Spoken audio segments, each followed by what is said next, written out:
खुदा रा ये जुड़े हथ जे अपने बच्चों ते माँ प्यो तो इलावा किसी ते इतमाद। बिस्मिल्लाहिर्रहमानिर्रहीम, अस्सलाम वालेकुम जी। मैं हाँ वकाब बलोच तो तुसी अपना यूट्यूब चैनल वेख रहे हो पिंडू मुंडा। मैं उम्मीद करना तुसी ठीक ठाक हो। रब ज़ात खुश रखे, आबाद रखे, रब ज़ात दिया बड़ा दे पर्दे सलामत रखे। अच्छा जनाब अली, न्यू अपडेट कोई अपडेट अच्छी नहीं है, ठीक है। अजकल जो पाकिस्तान दे हालात और दौर चल रहा ना, तो यकीन करो खुदा रा जरूरी जेडे पाकिस्तान दे हैं अपने बच्चों संभालो, ठीक है। कल का वाकया एक कल शाम का वाकया 24 घंटे हो गए, 24 घंटे हो गया उस 36 घंटे हो गया उस 40 घंटे हो गया उस नवजाबाद न्यू नवजाबाद टोन है ब्लॉक सी, ठीक है। उस 2.5 साल का बच्चा अपनी माँ नाल होया पार्क उत्ते उसने कोई चॉकलेट दी, वो थोड़ी जी फोन से ध्यान नहीं होई है तो बच्चा गायब, ठीक है। इस दी वीडियो दी और वीडियो ही नाल मैं चलना तो सारा कुछ सुनना। इस वीडियो की तस्दीक इस वजह तो हुई है क्योंकि जफर अब्बास NGO चलाने वाले उत्थे कराची दे विच बहुत वड्डे NGO के मालिक हैं, ठीक है ना। तो बहुत अच्छा काम करते पैन, लंगर खाने चलाते पैन, बहुत कुछ कर रहे हैं। नहीं 10 लाख या 20 लाख तो उस आप इनाम का आख्या भाई अगर वो बच्चे की कोई लोकेशन देगा तो मैं इंशाल्लाह उस बंदे नूं इनाम मैं लै देसा। हुण गल करन दा मकसद ये वे भाई छोटा बच्चा 2.5 साल का गायब होया है, कौन लै गया उस? क्या उस नाल ही कम वही तो नहीं होएगा जिहड़ा छोटी बच्ची नाल होया गया इस सरगोदे दे विच अज तो 2 हफ्ते 3 हफ्ते पहले, या छोटी बच्ची अज तो कुछ अर्सा पहले उस नाल होया गया जी? आखिर की हो रहा है माशरे विच? दुनिया की विखाया जा रहा है? दुनिया किहड़े पासे टुर गई है? मैं हुकूमत वक्त के अगे अपील करदा भाई जल्द तो जल्द उसकी जी है ना हैल्प और दारसाई की जाए। बच्चा जड़ा ना उसका लभते, क्योंकि माँ बिलक रही है। यकीन करो भाई जिस टाइम का बच्चा उसका गायब होया वो औरत घर नहीं गई। तो एक बेवकूफ नाल ऐसे इंसान हैं भाई, उन्होंने नंबर अपना मीडिया तो सोशल मीडिया से चाड़िया है भाई, जिस मिले उस जरूर दसना। तो ऐसे बगैरत इंसान हैं, फोन करते प्रैंक कर रहे हैं, तुम्हारा बच्चा फलानी जाते आ जाओ। वो सारे पूरी फैमिली दौड़ी उत्थे गई है तो नंबर ही बंद, नंबर ही ब्लॉक किया गया। गल करने का मकसद है कोई इतनी अग आ गई है भाई, सरगोदे का वाकया है, उसके बारे असी जरूर रिएक्शन दसीए। थोड़ी तफसील मेरे को आने दो, ठीक है। प्यो ने शादी की है दूसरी, ठीक है।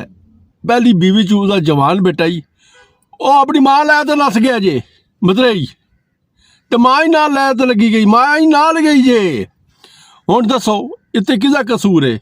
क्या उस मुंडे का कसूर है या जिहड़ी नाल चुक्कर ते दौड़ पई है उसका कसूर है,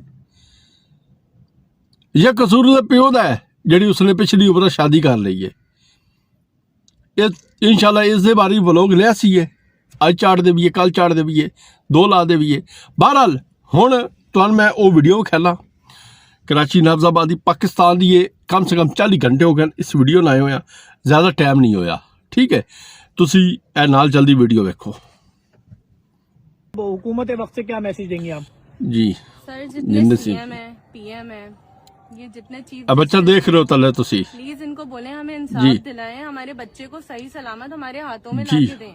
हम अपने बच्चों को कब से ढूंढ रहे हैं, 32 आवर्स 32 घंटे हो गए हमारा। बीबी तू ही फोन तो ध्यान लगी हुई है। 1-2.5 साल का एक सेकंड देखें कितना बड़ी अपील कर रही है बहन के, बच्चा घर नहीं आया, बच्चा कैसे घर आएगा? उस बच्चे को 2.5 साल के बच्चे को एक चॉकलेट देके एक शख्स अपनी बाइक पे बैठा के यहाँ से 4 किलोमीटर तक की वीडियो निकाल के दे दी लोगों को। मिठाई की दुकान की वीडियो, तो नाई की दुकान की वीडियो, तो बैंकों की वीडियो, उसके बाद भी इसका बच्चा नहीं मिला। शहर के अंदर सेफ सिटी कैमरों का जाल है। मेरे अब तक 50,000 रुपए से ऊपर के चालान हो चुके हैं। मैं किसी और शहरी की क्या बात करूं? क्या वो कैमरे भी इसके बच्चे को नहीं ढूंढ सकते हैं? हेलमेट उसने पहना हुआ है जिसने बच्चा बिल्कुल ढूंढ सकते हैं। 2.5 साल के बच्चे ने हेलमेट नहीं बच्चे पहना हुआ, तस्वीर चल रही है, कब ढूंढेंगे? किस चीज का वेट हो रहा है? देखो जी ए तुसी वीडियो वेख लीए, सारी तसल्ली नाल वेख लीए भाई। 2.5 साल का बच्चा है, माँ ने, अदारिया ने नहीं, माँ ने 4 किलोमीटर तक जेडे CCTV लगे होंगे होटलों ते या सज्जे खब्बे या किसी नाई की दुकान ते उसने CCTV निकाल ते बच्चा मोटरसाइकिल के फ्रंट ते बैठा होया, मोटरसाइकिल ते बंदा लै ते उड़ गया। हुण ओह किहड़ा ज़ालिम लै ते उड्डिया?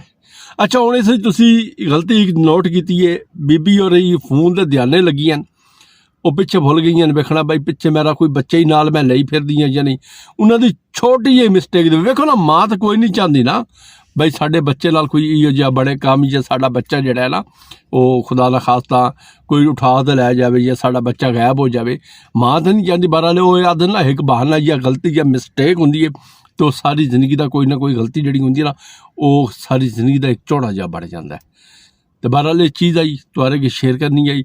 खुदा रा ये जुड़े हत्थ जे अपने बच्चों ते, माँ प्यो तो इलावा किसी ते इतमाद ना करो।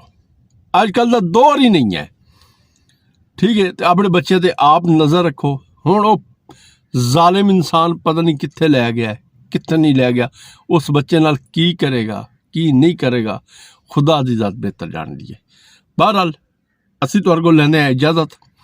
अस्सलाम वालेकुम, अल्लाह हाफिज़। तुहाडी सपोर्ट की जरूरत है। इंशाअल्लाह इस नाल दियां वीडियो, हर वीडियो ते रिएक्शन इंशाअल्लाह भरपूर आंदा रहा सी। तुहाडी सपोर्ट की जरूरत है। अस्सलाम वालेकुम, अल्लाह हाफिज़।